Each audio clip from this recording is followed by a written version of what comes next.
a Carolina Gómez. Ella es consultora en salud pública y miembro de la Sociedad Mexicana de Salud Pública. Carolina, bienvenida, un gusto. El gusto es mío, Tania, me da mucho gusto verte.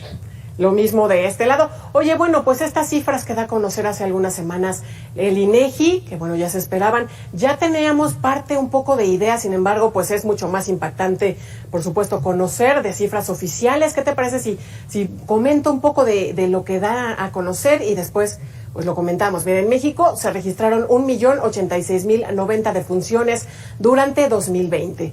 El año, bueno, ya lo sabemos, de la pandemia.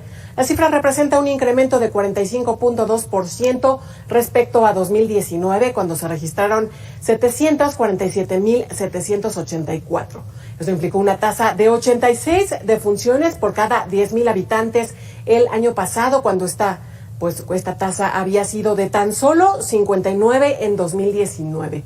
En México se esperaban 749,500 defunciones, por lo que el exceso de mortalidad por todas las causas es de 326,279 en 2020, equivalente al 43.5%. Con cifras preliminares, la primera causa de muerte en 2020 fueron las enfermedades del corazón, con 218,885 casos. Y bueno, COVID-19 se ubicó en el segundo sitio con 201,163, mientras que la diabetes mellitus con 151,214. Y bueno, las cifras basadas en registros administrativos confirman que en 2020 habría un 35.3% más de defunciones por COVID-19 si se compara con las 148,000 muertes dadas a conocer, pues oportunamente por la Secretaría de Salud. En el caso de las defunciones por COVID-19, esta fue la primera causa para hombres con 129,000 y la tercera para mujeres con 71,000. Bueno, pues, ¿qué te parece? ¿Qué decir sobre esto? Muchas lecciones, Carolina, que tendríamos que estar aprendiendo las autoridades mexicanas. Por supuesto, el gobierno de México, pues no se ve que esté poniendo manos a la obra sobre pues lo que nos arrojó el manejo de la pandemia del año pasado, pero además, varios aspectos, ¿no? Además, pues las personas que murieron no precisamente de COVID, ¿no? Sino de otras afecciones. Hablemos primero de las lecciones, Caro.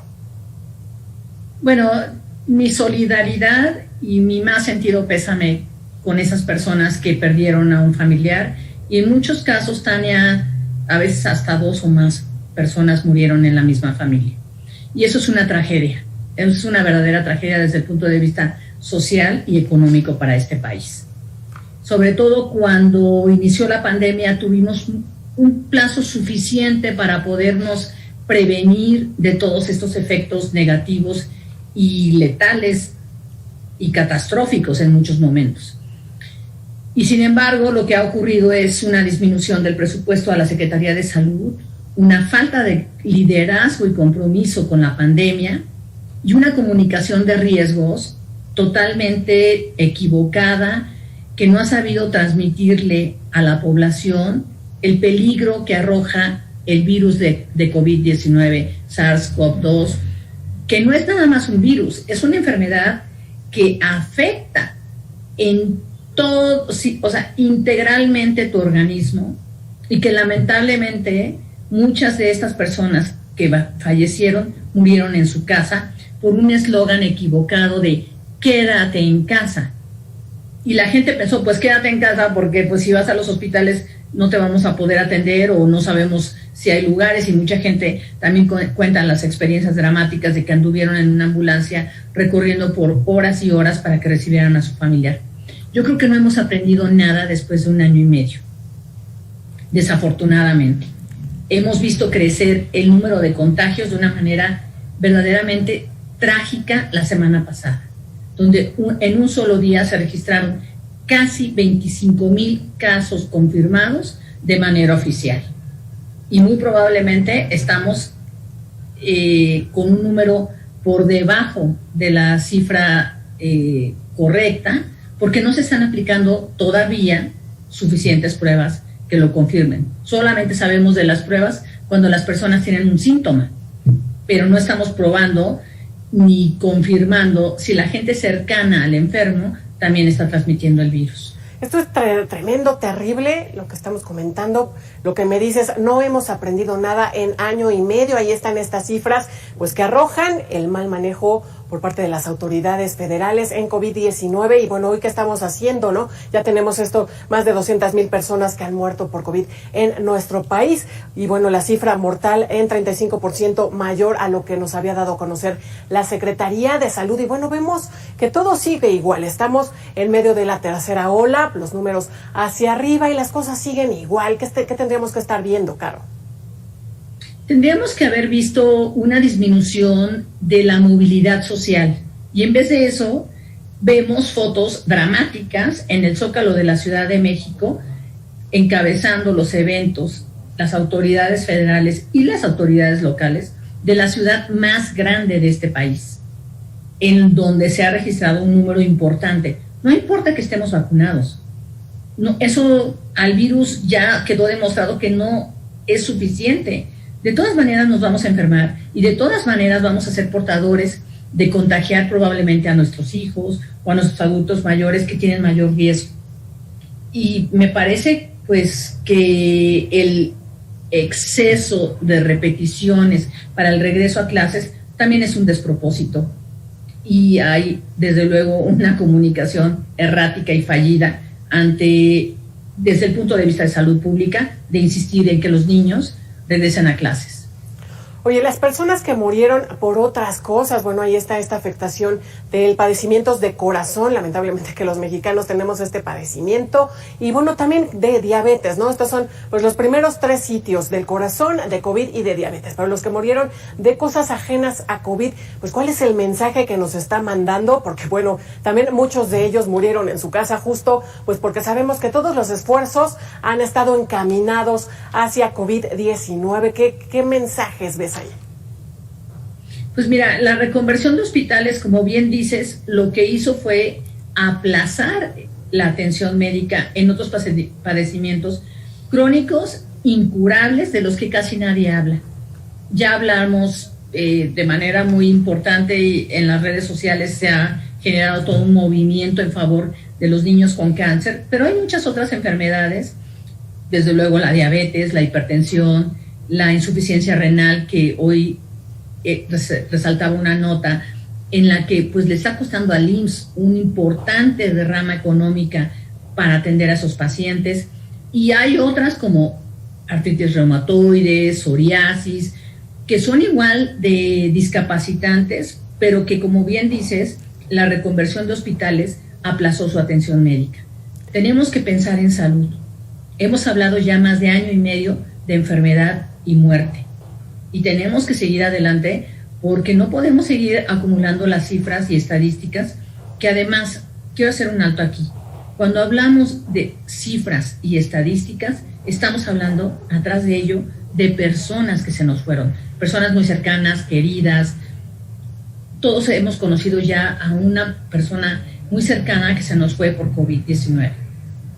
Totalmente de acuerdo contigo. Estas 326,000 son personas, historias de vida, a lo mejor, vaya, son vidas que no tendrían que haberse perdido si se hubieran atendido a tiempo, Carolina. Y bueno, hoy justo parte de lo que nos comentabas, está ahí en boga el regreso presencial a clases o el no regreso, ¿no? Ahí está este debate, y en este mismo sentido te quisiera compartir parte pues de lo que nos dijo uno de los especialistas que ha platicado aquí en Mega Noticias. Él dice: hasta el momento se tiene el registro de al menos 2,000 menores fallecidos por coronavirus en el país sin que existan datos de comorbilidades. Sin embargo, en Estados Unidos se ha comprobado que los casos de menores contagiados que han tendido a agravarse son aquellos que padecían diabetes u obesidad. Así la señaló en entrevista para Mega Noticias el periodista en ciencia Arturo Barba. Vamos a escucharlo y lo comentamos. Carolina, sobre todo esta última parte que decía el especialista, México ocupa el primer lugar con menores con sobrepeso y obesidad infantil. Sin embargo, pues está poniendo ahí el dedo en el renglón en que ya se deba regresar a clases en medio de la tercera ola. Pues mira, yo respeto mucho la opinión de los padres de familia que estén en condiciones de querer mandar a sus hijos, pero de ninguna manera desde el punto de vista de salud pública existen esas condiciones. No conocemos un plan real, un plan dinámico para regresar al 90% de las escuelas que son públicas, donde en algunos casos, Tania, ni siquiera cuentan con agua potable.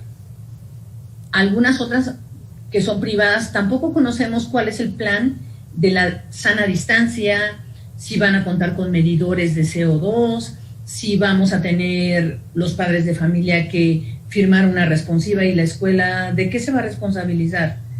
Yo creo que estamos jugando a un juego muy perverso en donde, desde mi punto de vista, lo más valioso que tenemos todas las personas, no importa su edad, es la vida y la salud.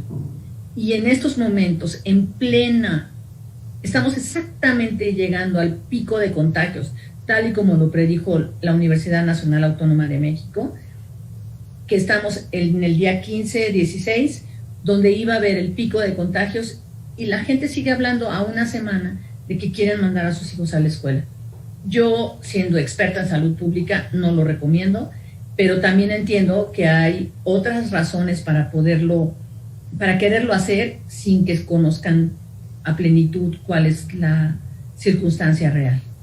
Finalmente, Carolina Gómez, ¿hacia dónde vamos cuando pues las autoridades minimizan y hacen caso omiso ante estas cifras que nos da a conocer hace algunas semanas el INEGI respecto a este exceso de mortalidad, esta estrategia que se puso en marcha el año pasado y que se sigue utilizando exactamente igual en este momento? ¿Hacia dónde estamos yendo?